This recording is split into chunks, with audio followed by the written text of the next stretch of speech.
Hey, happy Friday to you. Welcome back to the Friday Funnies. You know, maybe it's just me, but I can't believe that this is the last weekend in June already. I mean, when is summer supposed to start?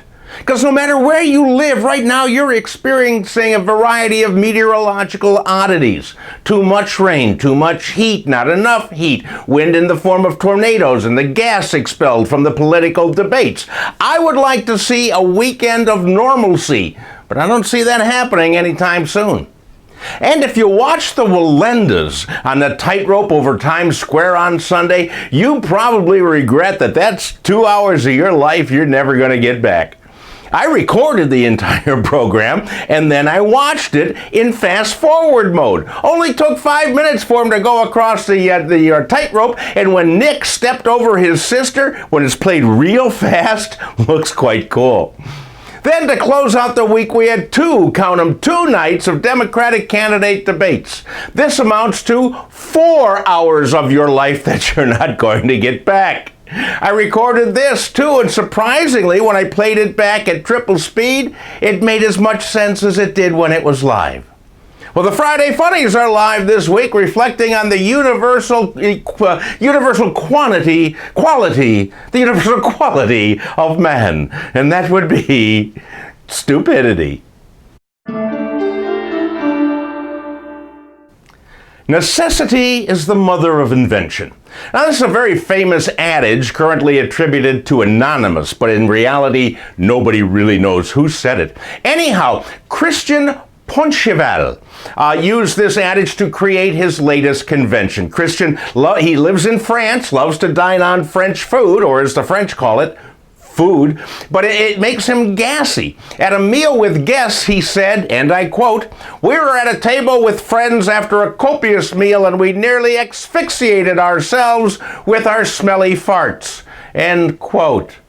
Christian had a problem, but he not solved his problem, he came up with something for everybody.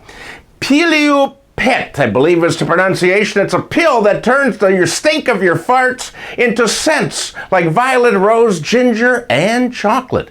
It's about $20 a bottle, but I predict it's going to become the new social trend. You walk up to somebody in a bar, say, "Hey, do you like roses?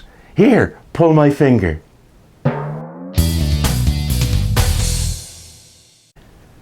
A cafe in Thailand has come up with a new way of getting customers in the door.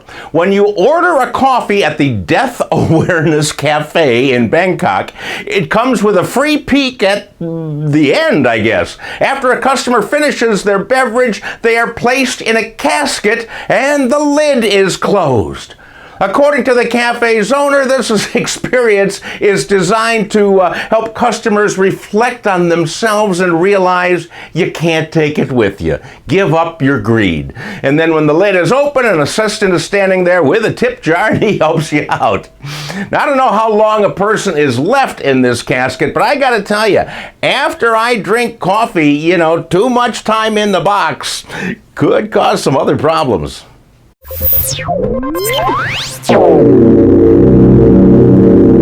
In 1973, Charles Hickson and Calvin Parker were on the shores of the Pascagoula River in Mississippi.